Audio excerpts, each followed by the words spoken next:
Ce journal vous est offert par le FPI, Fonds de promotion de l'industrie, votre partenaire privilégié pour la réussite de vos projets.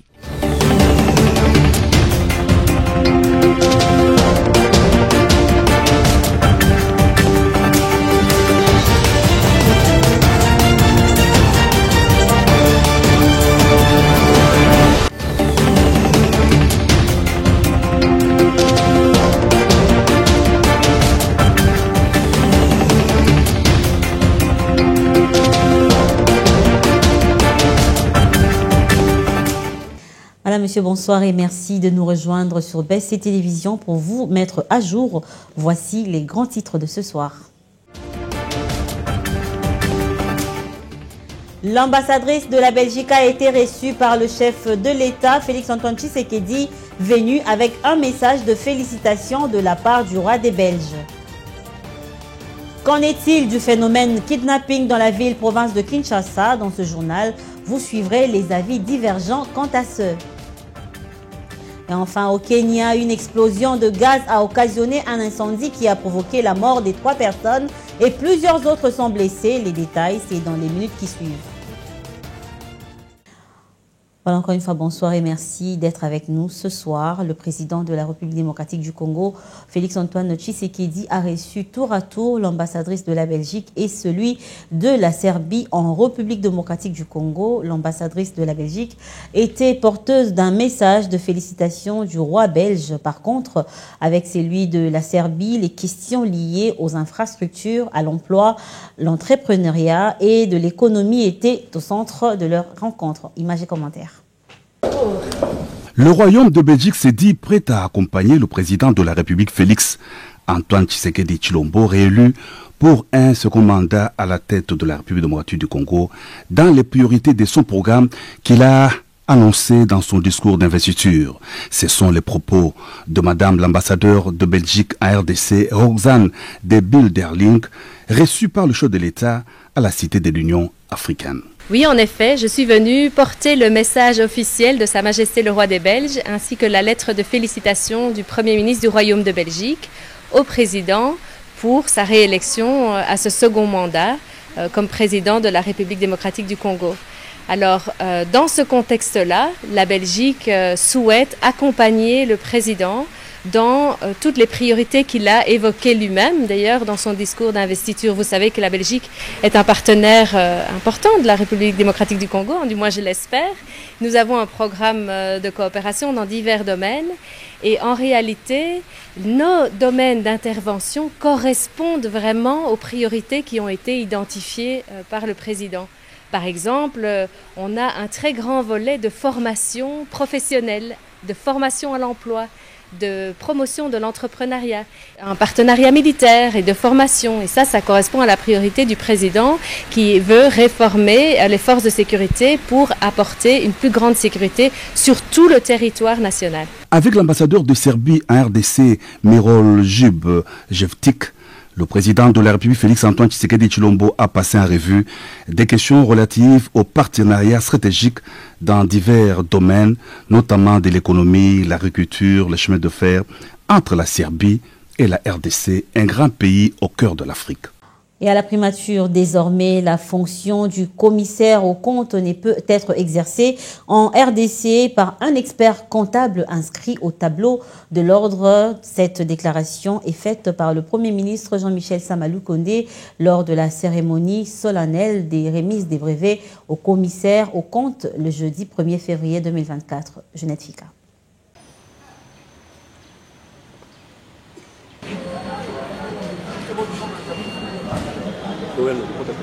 C'est au Fleuve Congo Hôtel que le Premier ministre Jean-Michel Sama Lukonde a présidé la cérémonie de remise de brevets aux commissaires aux comptes nommés au sein des établissements publics en octobre dernier. Dans son allocution, Jean-Michel Sama Lukonde a d'entrée de jeu souligné que cette nomination constitue l'aboutissement d'un processus déjà enclenché par le chef de l'État Félix-Antoine Tshisekedi Tshilombo. Dans la mise en place des animateurs des organes de gestion des établissements publics, à savoir les conseils d'administration et les directions générales. Œuvrant en collège pour un mandat de 5 ans, non renouvelable. Les commissaires aux comptes qui ont principalement comme tâche la surveillance et le contrôle des opérations financières de l'établissement public, conformément à la législation en vigueur en la matière, notamment la loi numéro 08/009 du 7 juillet 2008 portant dispositions générales applicables des établissements publics. Terminant son allocution, le Premier ministre Jean-Michel Samalou Kondé a remercié l'Inspection générale de finances et le Conseil national de l'ordre des experts comptables pour leur collaboration. La dite cérémonie était sanctionnée par la remise de main de Jean-Michel Samalou Kondé de brevets à 152 nouveaux commissaires aux comptes nommés dans 76 établissements publics.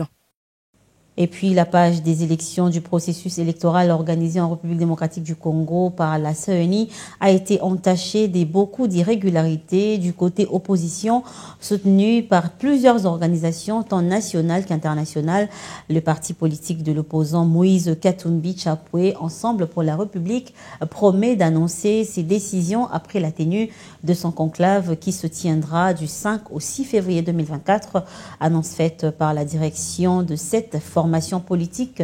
Cette réunion connaîtra aussi la participation des différents élus de ce parti qui ont remporté aux élections législatives, provinciales et municipales de décembre 2023. Sachez également qu'Abel Augustin Amundala, le coordonnateur national adjoint chargé d'adhésion et implantation de la jeunesse et conseiller de Moïse Katumbi en charge des sports, a démissionné d'Ensemble pour la République jeudi 1er février 2024. Autre chose à présent, le ministre de l'Enseignement primaire, secondaire et technique, le professeur Tony Mwaba Kazadi, a procédé ce jeudi 1er février à l'inauguration du complexe scolaire Mamacita situé à Kinkole dans la province éducationnelle de Kinshasa Plateau. Yves Maël nous en dit plus. Les complexes scolaires Mamacita situé à Kinkole dans la province éducationnelle de Kinshasa Plateau est désormais revêtu d'une nouvelle robe. Jeudi 1er février, le ministre de l'Enseignement primaire, secondaire et technique, le professeur Tony Mwaba Kazadi, a procédé à son inauguration en présence de Madame le secrétaire général de l'EPST, inspecteur général à l'EPST, les membres du cabinet ainsi que les élèves et responsables des écoles. Le ministre a indiqué que cette école est l'une des 6 écoles sélectionnées pour être réhabilitées dans cette province éducationnelle. Sur les 6 écoles officielles qui sont en pleine réhabilitation, nous sommes heureux de nous retrouver ici pour commencer par l'inauguration de celle-ci qui est déjà prête. Cette école qui a une grande capacité d'accueil, nous l'avons voulu, ce qui était un rêve devient une réalité aujourd'hui, que ce soit une école de référence dans ces coins. De manière à ce que tous les enfants, tous les élèves qui fréquentent cette école puissent étudier dans les meilleures conditions et reçoivent un enseignement de qualité comparativement à tous les autres qui sont à la Gombe. Il n'y a aucune différence entre Kinkole, entre Plateau, entre Lukunga, entre Gombe. Nous avons les mêmes programmes, c'est le même pays, c'est la même ville, tous les enfants ont les mêmes droits et doivent recevoir l'enseignement de la même qualité.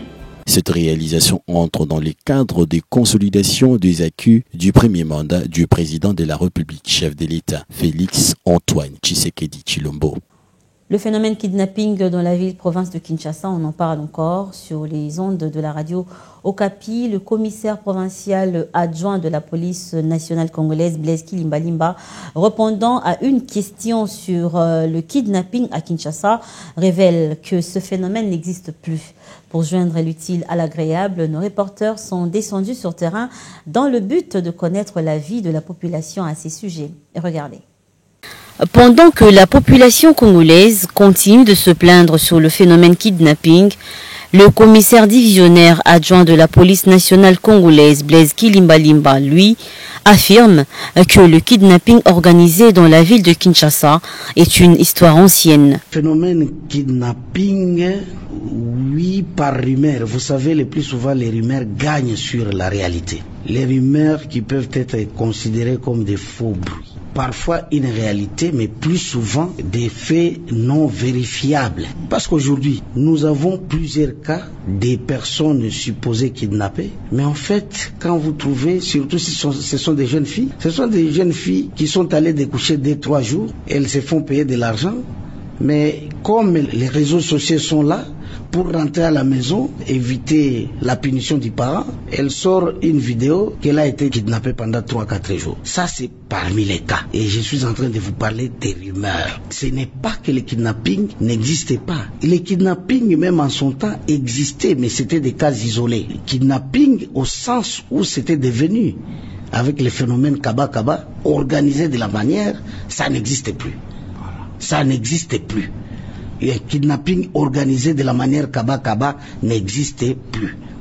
Il peut y avoir des cas isolés pour lesquels nous sommes en train de travailler avec les services et les cas dénichés sont transférés directement à qui des droits. Les Congolais ont réagi en confirmant la continuité de ce phénomène dans la capitale congolaise. Bon, il y a lobby bon parce qu'il y a tambour raté. Mais ceux qui ont quartier monsieur Soyo Kara et Salamaka. Les ceux qui ont Bangalema. Dernièrement, nous avons essayé de faire des kidnappés sur les jeunes filles et jeunes garçons. On a kidnappé les gens qui ont raté. Facilité. On va faire des bâtiments, on va vendre dans le bureau trop, on va raté. Puis on va faire tambolande. On va faire kuna salamakibu, kuna salamakibu. On va kidnapper les cité, on va kidnapper les gens en solo. On va kidnapper les gens, si le bon kidnapper les Pendant que certains confirment, les autres affirment qu'il n'est plus fréquent dans la ville. Il peut avoir raison. Avoir raison parce que ce phénomène, ça fait quand même beaucoup de jours qu'on n'entend plus de kidnapping. Ce sont des cas vraiment isolés. Ce sont des cas isolés, mais nous demandons seulement aux divisionnaires d'être un peu vraiment vigilants pour que ces problèmes ne puissent plus prendre de l'ampleur ici à Kinshasa. Il s'y est dénoté que plusieurs mises en garde se font de part et d'autre, signalant que ces inciviques ont dû changer des méthodes. Sur ce, restons donc vigilants et éveillés et aussi prudents, surtout dans les transports en commun, plus précisément dans des taxis catch et de vite descendre en cas de méfiance. Et puis, comme annoncé, Jean-Pierre Lacroix, secrétaire général adjoint de l'ONU chargé des opérations de paix, est arrivé ce vendredi 2 février 2024 à Béni, dans la province du Nord Kivu, dans le cadre de sa mission officielle en République démocratique du Congo du 1er au 7 février de cette année. Roger Matadi.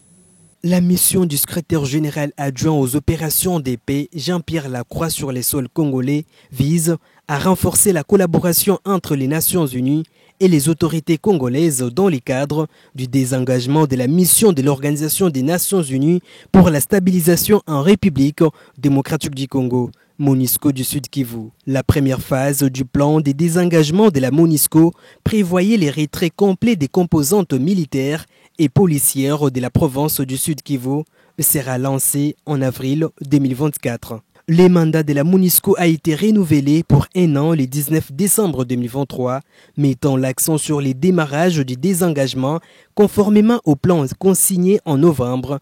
Jean-Pierre Lacroix a débuté sa visite dans l'est du pays, à Goma et à Béni, au nord Kivu. Et ensuite, il va se rendre à Bukavu, au sud Kivu, où il sera accompagné par Catherine Pollard, secrétaire générale adjointe de la stratégie de gestion, de la politique et de la conformité, et Christian Saunders, coordonnateur spécial pour l'amélioration de la réponse des Nations Unies à l'exploitation et aux abus sexuels. Notons que les combats à l'est de la République démocratique du Congo a causé de pertes civiles. Environ 8000 personnes déplacées internes ont cherché refuge près de l'hôpital de Mouesso, exposant la région à des risques humanitaires majeurs. Restons toujours à Goma, dans le Nord Kivu. Le camp Lushagala, au quartier Mununga, sert des lieux d'accueil à plus de 1000 ménages de nouveaux déplacés, mais sans assistance. Certains d'entre eux sont arrivés sur le site depuis plus de 2 mois déjà, dans le but de trouver de quoi vivre et faire face à cette vie de précarité. Certains déplacés bravent même l'insécurité en allant dans les champs qui se trouvent dans la zone sous occupation de rebelles. Suivez. Cette situation difficile n'aide pas les déplacés. À en croire Tabou Kalamira Kanane, présidente du site des déplacés de Lushagala. Ces derniers vivent dans des conditions extrêmement difficiles qu'ils ont partagé leur liste avec les organisations humanitaires. Ce camp de Luchagala compte 11 242 ménages, mais seulement 10 115 reçoivent une assistance alimentaire. Très loin de leurs champs et maisons, la plupart d'entre eux sont prêts à affronter la peur pour subvenir aux besoins de leur famille. C'est le cas ici d'un jeune père de famille qui affirme qu'il manque de tout et ses enfants risquent de mourir de faim. Cette situation précaire les pousse à aller même dans les champs proches des zones occupées par les rebelles. D'autres sont venus de la localité des Karouba où ils ont eux aussi fui l'insécurité des groupes armés. Ainsi, ils lancent un SOS aux autorités compétentes pour une assistance matérielle ou financière. Et au Kenya, au moins 3 personnes ont été tuées et 271 autres blessées dans un vaste incendie causé par une explosion de gaz dans la nuit de jeudi à vendredi à Nairobi précisément. Selon les autorités, un camion chargé de gaz a explosé, provoquant ainsi une énorme boule de feu qui s'est largement propagée à Embakasi, un quartier de la capitale kenyane. Regardez. Les flammes dévorent l'obscurité et le quartier d'Embakasi dans le sud-est de Nairobi. En pleine fournaise, les pompiers engagent le combat contre le brasier, mètre par mètre. L'incendie a surpris les habitants en pleine nuit. Il était 11h30 quand je faisais le plein de ma moto. J'ai alors entendu des gens crier « Au feu, au feu !» Peu après, une énorme explosion s'est déclenchée avant qu'un incendie n'embrase le bidonville. En 5 minutes, le feu s'est propagé dans toute la zone. Selon les autorités, l'explosion d'un camion chargé de gaz en serait à l'origine. Plusieurs habitants du quartier affirment, eux, qu'ils seraient partis d'un dépôt illégal de carburant siphonné. Depuis son point de départ, l'incendie s'est ensuite rapidement propagé à un entrepôt textile, puis aux boutiques et habitations toutes proches. Plusieurs victimes ont déjà été découvertes, alors qu'au moins 270 blessés, principalement par des brûlures et des intoxications, ont été pris en charge.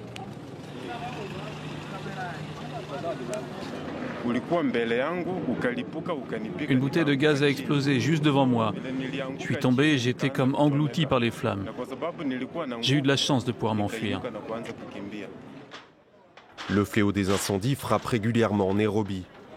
En 2018, au moins 15 personnes avaient péri dans l'embrasement du plus grand marché à ciel ouvert de la capitale kenyane.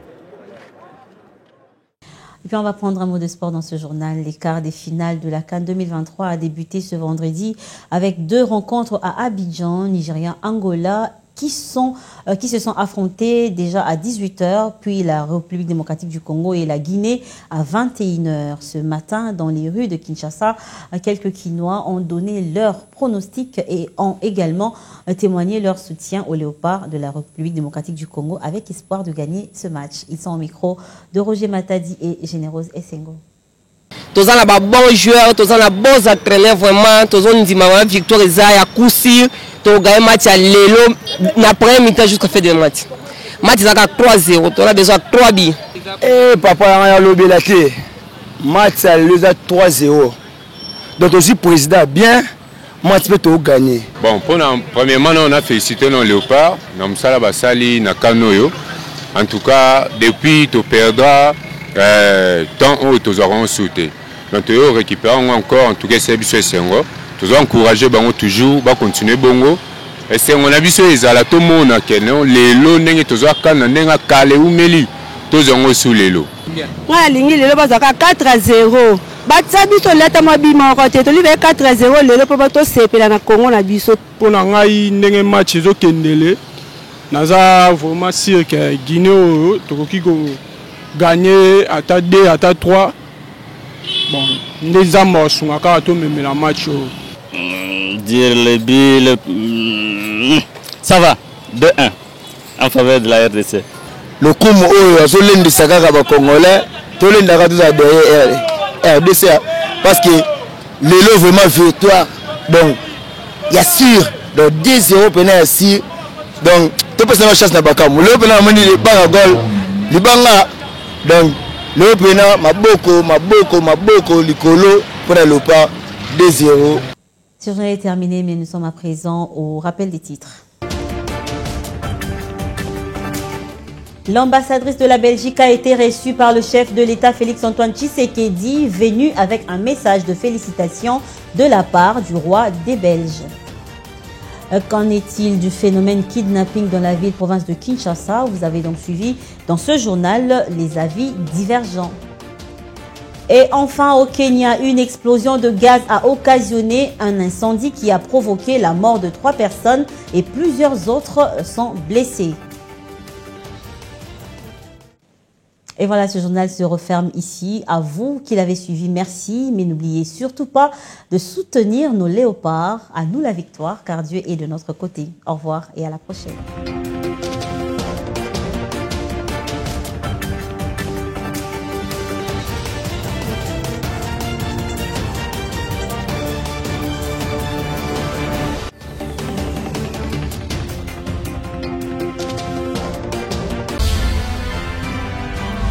Ce journal vous a été offert par le FPI, Fonds de promotion de l'industrie, votre partenaire privilégié pour la réussite de vos projets.